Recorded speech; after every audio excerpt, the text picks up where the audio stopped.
चलिए आइए स्टार्ट करते हैं। तो इस क्लास में हम लोग पोटेंशियल एनर्जी के बारे में पढ़ेंगे।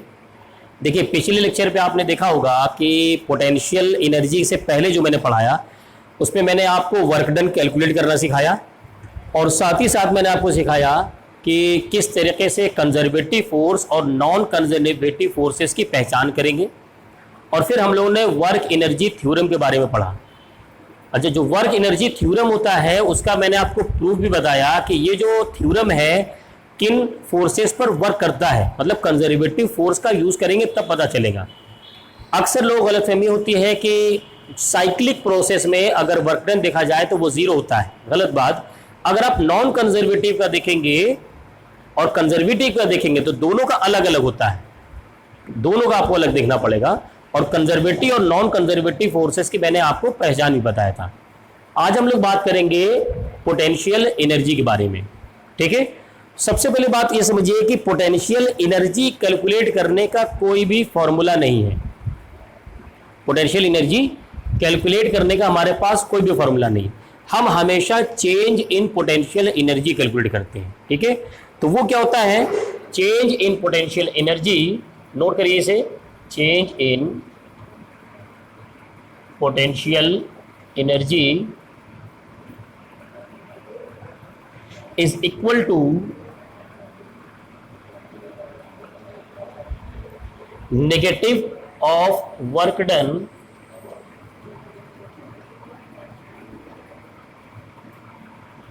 Done by conservative force.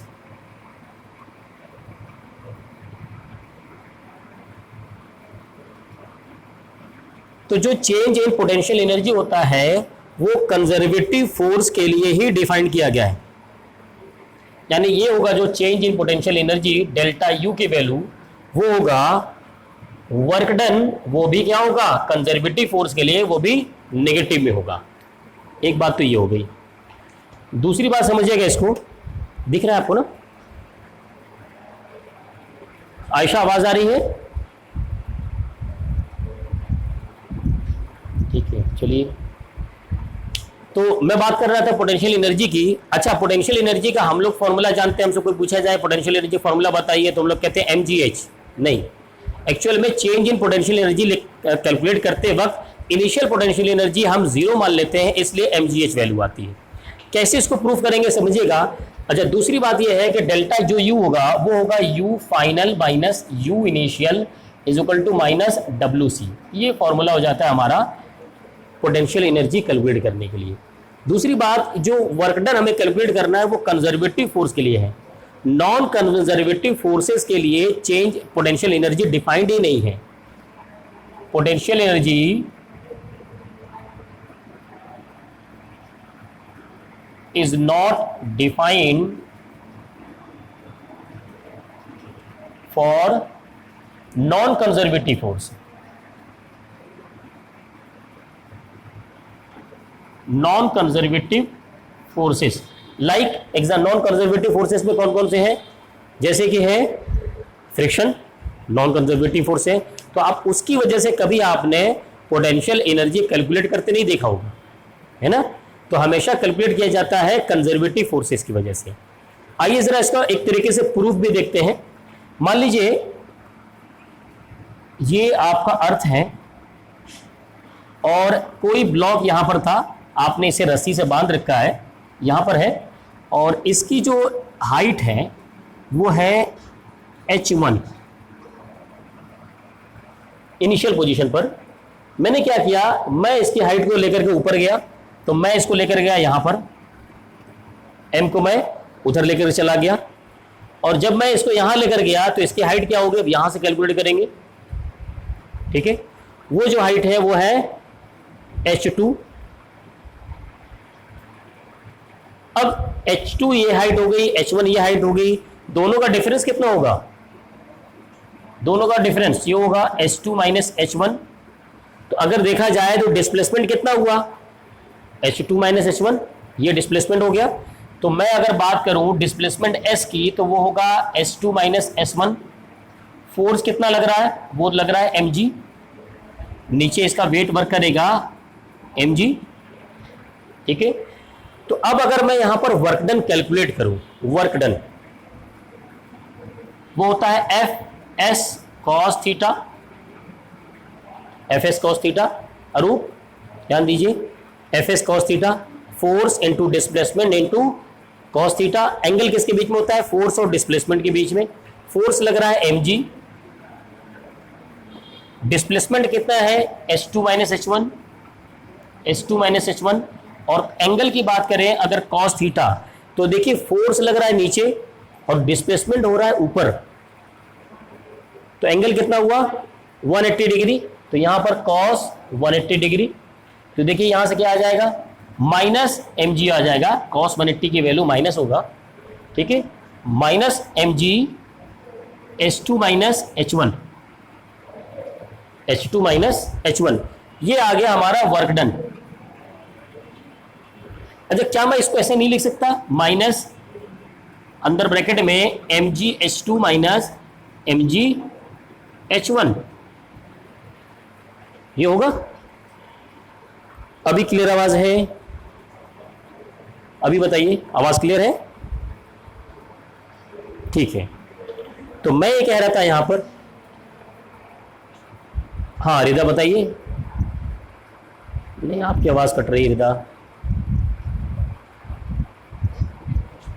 अच्छा अदिति, अदिति फिर बोलिए, आवाज क्लियर है? आयशा, ठीक, चलिए ओके, सही है। तो मैंने यहां पर वर्क डन कैलकुलेट किया कैसे? Force into displacement into cos theta. Force mg, displacement h2 minus h1 और एंगल यहां पर 180 है तो cos 180। जब मैं इसको यहां पर लिख रहा हूं तो mg h2 minus mg h1, ये जो mg h2 और mg h1 है क्या? This one is the potential energy की वैल्यू, ये तो है पोटेंशियल एनर्जी। और यहां पर पोटेंशियल एनर्जी ग्राउंड पर यहां पर कितना है? mg h1, यहां पर कितना है? mg h2। यानी यहां से वर्क डन कितना आ गया?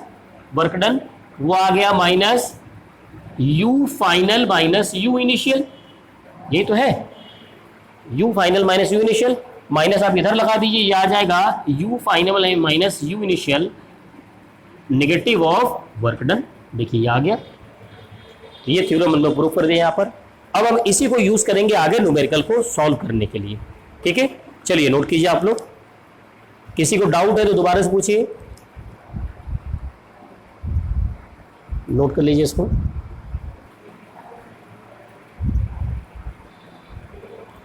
तो चलिए हमारे पास एक न्यूमेरिकल है, उसको सॉल्व करते हैं। ट्राई किया आपने? किया? हो गया?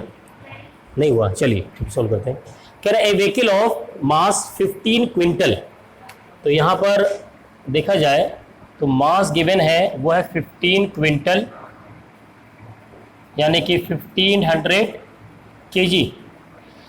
क्लाइम्स अप ए हिल 200 मीटर हाई, यानी कहीं इसको किसी सर्टेन हाइट पर लेकर के गए हम लोग। तो मान लीजिए ये ग्राउंड है, ग्राउंड से ही हम लोग इसे ऊपर लेकर जाएंगे, है ना।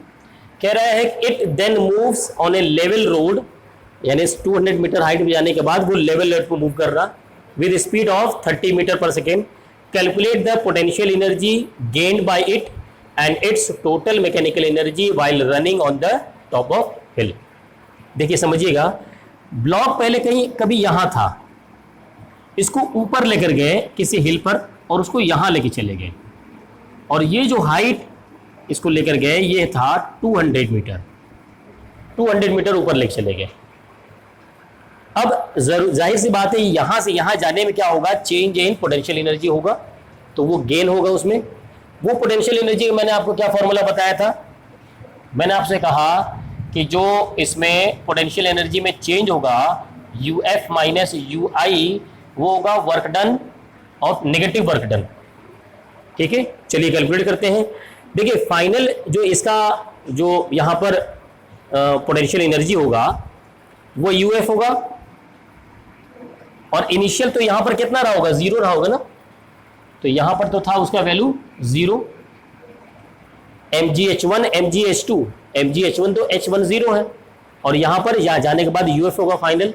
आगे वर्क डन कैलकुलेट करना है तो ये होगा minus force s cos theta. Value रखिए, देखिए f की वैल्यू कितना है?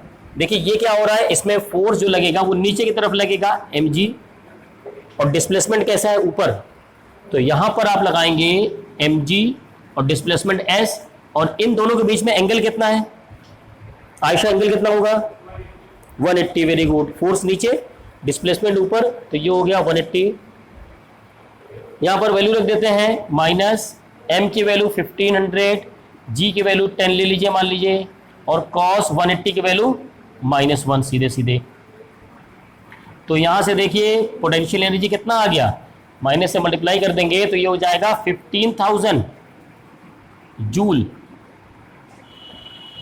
ये आ गया पहला आंसर आपका 15,000 जूल।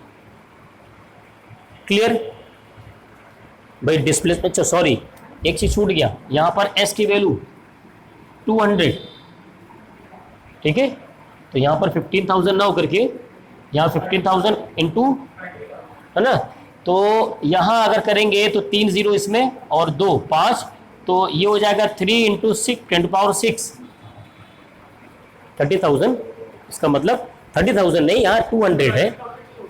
हाँ मतलब 15,000 में 3 जीरो इधर और 2 जीरो इधर, 5 जीरो हो जाएंगे, और जब आप 15 से 2 से मल्टीप्लाई करें तो 1 जीरो और आ जाएगा 6 जीरो, तो 3 इंटू 10⁻6 जूल होगा। क्वेश्चन अभी पूरा नहीं हुआ, सॉल्यूशन आगे क्या कह रहा है कि calculate the potential energy gain by it and its total mechanical energy while running on top of the हिल। तो अब क्या कर रहा है, ये आगे रन कर रहा है, आगे जा रहा, कहीं आगे बढ़ रहा और हॉरिजॉन्टल में चल रहा, तो अब पोटेंशियल एनर्जी में गेन तो होगा नहीं, गेन किस में होगा, काइनेटिक एनर्जी में। और काइनेटिक एनर्जी का फॉर्मूला क्या हो जाता है हमारे पास, वो हो जाता है हाफ mv², है ना।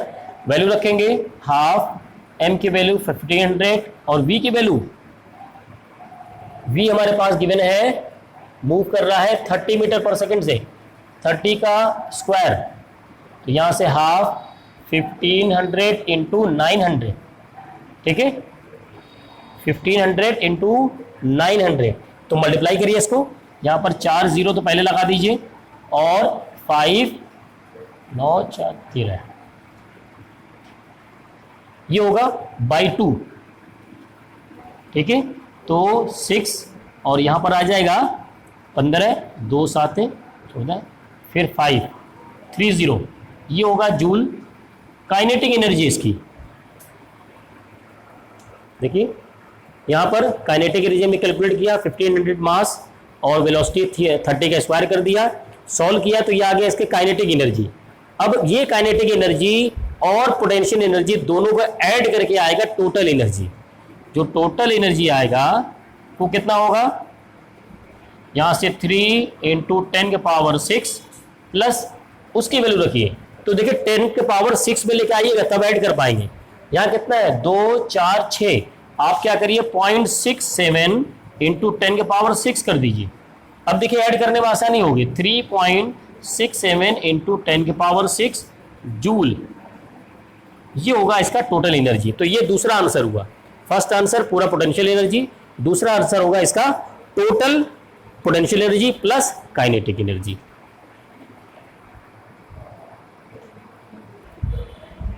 तो चलिए हमारे सामने एक क्वेश्चन है, उसको सॉल्व करते हैं, देखते हैं, है ना।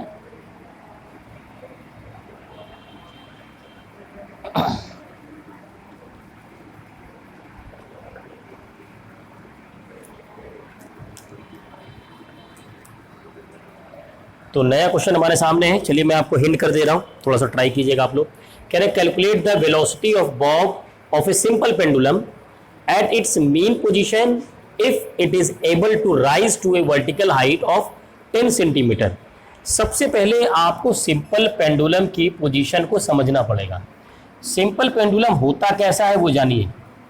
ये रहा कोई सर्टेन हाइट पर बधा हुआ है, ये रहा हमारा बॉब, ठीक है, ध्यान से समझिएगा। और ये इस तरीके से मूव करता है, इस तरीके से रोटेट करता है, इस पाथ पर रोटेट करता रहेगा। ये जो सबसे वर्टिकल पोजीशन पे होता है इसको कहते हैं मीन पोजीशन। इस वक्त ये कहाँ है, ये मीन पोजीशन पे है। और आप मान लीजिए इसको एक सर्टेन हाइट पर, सबसे मैक्सिमम हाइट पर यहां तक ले जा सकते हैं। मान लीजिए इसकी इस इस जो वेलोसिटी गिवन है, इसका पोजीशन गिवन है, इसका मैक्सिमम पोजीशन मान लीजिए यही है, मैक्सिमम पोजीशन। जरूरी नहीं कि यहां हो सकता है वो यहां तक जाए, कोई एक जगह मान लीजिए मैक्सिमम पोजीशन। अब ये हो गया मैक्सिमम पोजीशन, ये हो गया मीन पोजीशन। एक चीज समझिएगा, जब हम इसको यहां से ड्रॉप करेंगे तो ये चलेगा यहां से, तो यहां पर तो उसकी वेलोसिटी जीरो थी इनिशियली, आपने इसे ड्रॉप किया, ये चला चला चला चला चला चला। अब जब तक यहां आया उसके पहले तक इसकी वेलोसिटी बढ़ती जा रही है। क्यों? क्योंकि जो ग्रेविटेशन जी लग रहा है वो इसकी वेलोसिटी को बढ़ा रहा है, एक्सेलरेशन नीचे लग रहा है। इसके बाद मीन पोजीशन के बाद ये क्या करेगा, अब ये फिर से ऊपर जाना चाहेगा, ये क्या करेगा, ऊपर जाने लगेगा, और वेलोसिटी मोशन इसका ऊपर की तरफ, एक्सेलरेशन जी अभी भी नीचे की तरफ। इसका मतलब वो उसे डी एक्सेलरेट करेगा, और डी एक्सेलरेट करने का मतलब उसकी वेलोसिटी क्या करेगा, डिक्रीज करेगा। तो यहां पर वेलोसिटी जीरो थी, यहां पर वेलोसिटी कितना है भाई, जीरो, और यहां पर वेलोसिटी कितना है, मैक्सिमम। और फिर बढ़ते बढ़ते बढ़ते बढ़ते बढ़ते किसी पोजीशन पे जाएगा जहां इसका मैक्सिमम पॉइंट होगा, वहां पर फिर इसकी वेलोसिटी जीरो हो जाएगी, क्योंकि तभी तो लौटेगा वहां से, वहां जाएगा, उस सेकंड के लिए रुकेगा, फ्रैक्शन ऑफ सेकंड के लिए वेलोसिटी जीरो बनाएगा, फिर वापस चला आएगा, फिर इसकी वेलोसिटी बढ़ेगी बढ़ेगी बढ़ेगी बढ़ेगी बढ़ेगी, फिर यहां पर मैक्सिमम हो जाएगी। अब फिर यहां से क्या करेगा, फिर आगे जाएगा, वेलोसिटी कम होती जाएगी। अब समझिएगा, जब आप वेलोसिटी को समझ गए, अब आप एनर्जी को भी समझ जाएंगे। जब ये सर्टेन हाइट से नीचे से ऊपर पहुंचा, वेलोसिटी जीरो हो गई, इसका मतलब काइनेटिक एनर्जी तो यहां पर जीरो है, क्योंकि वेलोसिटी जीरो है। लेकिन सर्टेन हाइट पर इसको हमने पहुंचाया है, तो क्या होगा, यहां होगा इसका पोटेंशियल एनर्जी, यहां पर इसके पास कौन सी एनर्जी है, पोटेंशियल एनर्जी, क्योंकि काइनेटिक क्या है, जीरो है। अब आते हैं यहां पर, जब वो यहां से आया तो यहां पर तो वेलोसिटी मैक्सिमम है ना, इसका मतलब उसके पास काइनेटिक एनर्जी तो है, ये तो है ही। अब देखते हैं पोटेंशियल एनर्जी।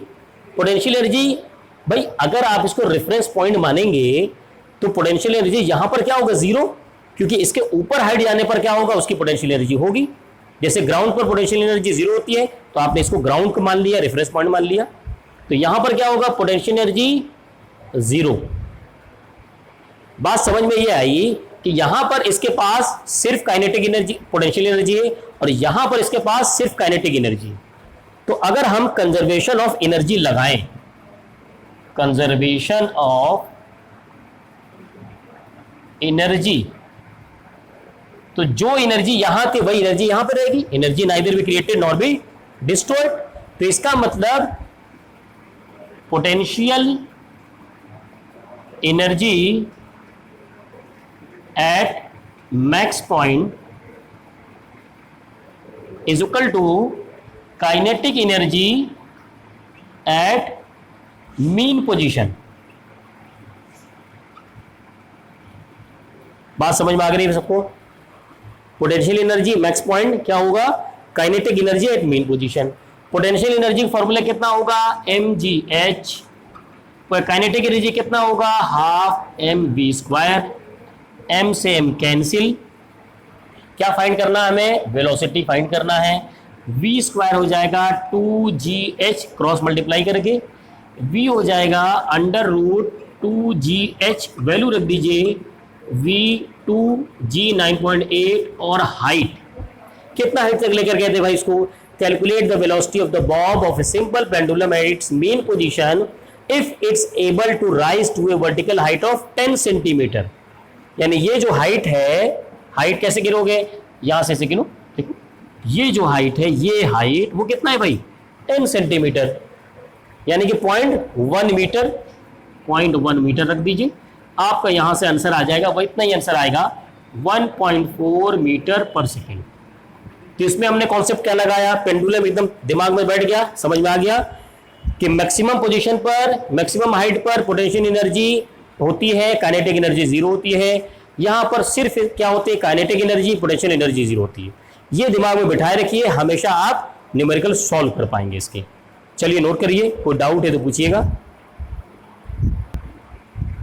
तो हमारे सामने क्वेश्चन है, क्या कहता है, the string of a pendulum is 2 metre long, कोई पेंडुलम है उसका स्ट्रिंग 2 मीटर लंबा है। The bob is pulled sideways, किनारे तरफ पुल्ड किया गया, so that the string becomes horizontal, इतना उसे पुल्ड किया गया कि स्ट्रिंग हॉरिजॉन्टल बन गया। And then bob is released, उसके बाद उसको रिलीज कर दिया गया। तो चलिए यहाँ पर एक बॉब पूरा पेंडुलम बना लेते हैं। भाई ये तो होगा इसका मीन पोजीशन, सबसे लोअर पोजीशन, और इसको आप क्या करेंगे, इस तरीके से खींचते चले गए, उसको यहाँ पहुँचा दिया आपने, यहाँ पहुँचा दिया, यहाँ मैक्सिमम पोजीशन, ठीक है। तो और इसका लेंथ एल आपको गिवन है, वो है 2 मीटर। कह रहा है कि what is the speed with which the Bob arrives at the lowest point. सबसे पहले आपको आइडेंटिफाई करना पड़ेगा कि लोएस्ट पॉइंट है कहाँ। ये लोएस्ट पॉइंट है तो वो यहाँ की आपसे स्पीड पूछ रहा है, पहली बात, ठीक है। दूसरी बात कह रहा है कि assume that 10% of the initial energy dissipated against air resistance. तो इस वाले जो लैंग्वेज लास्ट में बात है उसको थोड़ा अभी एक किनारे छोड़ दो, पहले उसके वाले ऊपर की बात करते हैं। भाई देखिए, आप समझते हैं कि यहाँ पर जो एनर्जी होती है वो कितना होता है भाई, यहाँ पर हाईएस्ट पर पोटेंशियल, और पोटेंशियल एनर्जी होगा mgh इज इक्वल टू, इस पॉइंट पर इसके पास एनर्जी कौन सी होगी, काइनेटिक, वो होगा हाफ mv²। ये तो सब जान चुके हैं हम लोग, पिछले क्वेश्चन में भी हमने देखा। अब बात समझते हैं कि आखिर इसका मतलब क्या हुआ। कह रहा है assume the 10% of the initial energy. भाई बॉब इनिशियली कहाँ था, वो यहाँ था, यहाँ था इनिशियल, और कह रहा है कि 10% of initial energy dissipated against air resistance, यानी जब ब्लॉक को मैंने यहाँ से छोड़ा ना तो वो यहाँ आ रहा था, तो उसको यहाँ बीच में एयर रेजिस्टेंस मिला, जिसकी वजह से उसकी एनर्जी उसमें लॉस हो गई। तो इसकी जो इनिशियल एनर्जी mgh था वो पूरा काइनेटिक में कन्वर्ट हुआ ही नहीं, बल्कि 10% उसका लॉस हो गया। तो काइनेटिक एनर्जी mgh का कितना मिला होगा, 90% मिला, 10% तो लॉस हो गया ना, 10% क्या हुआ, लॉस हो गया। अगर ये सेंटेंस न लिखा होता तो हम इस 90% को न लगाते। यहां से देखिए m से m कैंसिल, और यहां से ये हो जाएगा 90/100 इंटू GH, और ये है v²/2। सॉल्व करेंगे तो v² 2 से मल्टीप्लाई कर देंगे, क्रॉस मल्टीप्लाई 90/100 इंटू जी की वैल्यू भी यहाँ पर 10 गिवन है। अब बात करते हैं हाइट की। हाइट क्या है, h क्या है। तो देखिए इस बॉब का हॉरिजॉन्टल ये पोजीशन ये रहा, इसका पोजीशन हॉरिजॉन्टल ये रहा इसका हाइट h, ये तो है, और ये हाइट क्या इसके लेंथ के बराबर नहीं है, इसलिए यहां पर कितना हो जाएगा, लेंथ 2 मीटर है तो ये भी हो गया 2, ये क्या है h है, ठीक है। अब हम इसे सॉल्व करना है तो यहां पर से 10 से डिवाइड कर दिया, ये 10 हो गया, 10 से यहां 9, और ये हो जाएगा v² is equal to 36, then v will become 6 metre per second. तो मीन पोजीशन पर सबसे लोएस्ट पोजीशन पर जो उसकी मैक्सिमम वेलोसिटी होगी वो होगी 6 मीटर पर सेकेंड। चलिए नोट करिए। तो हमारे सामने एक और नया न्यूमेरिकल है, आइए देखते हैं। बोर्ड पर देखिए, समझिए। इस क्वेश्चन को 2 तरीके से मैं आपको सॉल्व करके दिखाऊंगा, है ना। चलिए वहां बोर्ड पर देखिए जरा। कह रहे a girl of mass 40 kg sits on a swing, मतलब कोई झूला जो है उसमें बैठी हुई है, formed by a rope of 6 metre length. A person pulls the swing to a side so that the rope makes an angle of 60 degree with the vertical. What is the gain in potential energy of the girl. देखिए समझिए question को, जैसे जैसे वो कहता है ना वैसे वैसे ड्रॉ किया करो। भाई जब आप झूले पे बैठते हैं तो आप, झूला जब नीचे होता है तभी तो बैठते हैं, तो ये क्या है, ये आप हैं, आप उस पर बैठ गए, और इसका लेंथ जो है, आपका जो मास है वो 40 kg गिवन है, और साथ ही साथ इसका जो लेंथ है वो L, वो भी 6 मीटर गिवन है, ये L, यानी ये L, ठीक है। फिर क्या किया गया कि एक आदमी ने आपको खींचा, तो खींच के लेके जाएगा इधर कहीं, इधर लेके जाएगा, इधर लेके जाएगा, यहाँ मान लो यहाँ तक पहुँचा दिया। कह रहा है कि जब आप वहाँ पहुँच गए खींच करके, तो जो ये रोप था ना, वो रोप वर्टिकल से 60 डिग्री का एंगल बनाने लगा। फिर उसने यहां पर ले जाकर के आपको क्या किया, छोड़ दिया, ले जाकर क्या किया, छोड़ दिया। अच्छा, ले जाने की छोड़ने की बात नहीं कही, उसने क्या किया, what is the gain in potential energy of the girl. जब वो यहां से यहां को लेकर गया तो आपकी एनर्जी में कोई गेन हुआ ना, और किस में गेन होगा, पोटेंशियल में। तो बात समझिएगा यहां पर, देखिए ये रहा इसका मेन पोजीशन, ये हॉरिजॉन्टल, और इसका हॉरिजॉन्टल की बात करूं मैं तो ये होगा। तो वर्टिकल हाइट कितना होगा, ये तो वर्टिकल हाइट हुई ना, अरे यही तो वर्टिकल हाइट है h। पहले आप यहां थे इस हाइट पर, आपको इस हाइट पे लेके पहुंच गया लोगों, क्लियर है। तो यानी इस यहां पर आपकी पोटेंशियल एनर्जी कितना था, 0, और क्योंकि रेफरेंस पॉइंट ये लिया और यहां तक पहुंचे तो mgh हो गया होगा। तो मैं अगर पोटेंशियल एनर्जी गेन की बात करूं, डेल्टा यू, वो मैं कह देता हूं mgh। मैं एक तरीका ये लेके सॉल्व करके आपको दिखाता हूं जरा, फिर मैं दूसरा तरीका बताऊंगा आपको। तो यहां पर m पता आपको है, g पता है और h पता है। क्या आपको h पता है, नहीं पता, h नहीं पता। ये आपको ये टोटल लेंथ पता है l, आपको l h पता है, कैसे करेंगे समझिएगा। आपको पता है ये टोटल l, ये l टोटल पता है। चलिए मैं लिखता हूं इसको, मैं लिखता हूं o, इस पॉइंट कह दिया मैंने a, इस पॉइंट कह दिया b। जरा ट्रायंगल देखिएगा, triangle, triangle O A B, देखिएगा समझिएगा, ओ ए बी में आइए, मुझे ये लेंथ चाहिए ओ ए, क्योंकि मुझे टोटल लेंथ पता है एल, एल में से मैं ओ ए माइनस कर दूंगा, मुझे एच आ जाएगा। ये रहा मेरा एच, मैं टोटल लेंथ में से ओ ए माइनस करूंगा, मुझे एच मिल जाएगा, और मुझे एच की जरूरत है यहां पर। तो मैं क्या करूंगा, मैंने ये वाला ट्रायंगल लिया, इस ट्रायंगल में मैं ओ ए पता करूंगा, तो एंगल के सामने परपेंडिकुलर, ये रहा हाइपोटेन्यूस, और ये क्या है, ये है बेस। तो मैं लगाऊंगा, बेस पता करना है तो मैं लगाऊंगा cos 60। cos 60 होता है बेस अपॉन हाइपोटेन्यूस। बेस कितना है, ओ ए, और हाइपोटेन्यूस क्या है, ये रहा ओ बी। क्या ये लेंथ l, तो ये भी तो l होगा, इसका मतलब यहां पर होगा l। देखिए यहां से ओ ए कितना आ जाएगा, l cos 60, l की वैल्यू कितनी गिवन है, 6 cos 60 यानी sin 30 यानी 1/2, ये आ गया 3 मीटर। ये ओ ए की वैल्यू आपकी आ गई 3 मीटर, टोटल लेंथ है l 6 मीटर, h कितना हुआ 3, यानी यहाँ पर h आप लिखेंगे तो लिखेंगे l माइनस ओ ए, 6 माइनस 3, ये हो जाएगा 3 मीटर। ठीक है, अब यहां पर वैल्यू रख देते हैं, डेल्टा यू, m कितना है हमारे पास 40, g ले लीजिए 9.8 और h 3, सॉल्व करेंगे इतना ही आएगा 1176 जूल। ये हो गया गेन इन काइनेटिक एनर्जी। ये एक सिंपल मेथड से मैंने आपको बताया, एक मेथड जो मैंने आपको भी फॉर्मूला बताया था, gain in kinetic energy is equal to negative of work done. अभी उससे मैं सॉल्व करके दिखाता हूं, ठीक है, पहले आप इसको नोट कर लीजिए। अब चलिए, मैंने जो आपको पोटेंशियल एनर्जी पढ़ाया, तो स्टार्ट में मैंने आपको क्या बताया कि change in potential energy is equal to negative of work done. ये मैंने आपको सिखाया था, यानी मैंने आपको सिखाया delta U is equal to minus W C, या U final minus U initial is equal to W C. ये तो मैंने आपको सिखाया। आइए जरा देखते हैं, इसको सॉल्यूशन देखते हैं। ध्यान दो, अरूप बोर्ड पर देखिए, अभी डायग्राम ड्रॉ कर लीजिएगा। ये मैंने आपको सिखाया था ना, इससे सॉल्व करके देखते हैं। देखो भाई, इनिशियल पोटेंशियल एनर्जी तो जीरो है ही, तो ये तो जीरो है, बचा ये यू फाइनल आपको पता करना है। यू फाइनल यहाँ होगा, यू इनिशियल यहाँ होगा, you initial zero, you final पता करना है।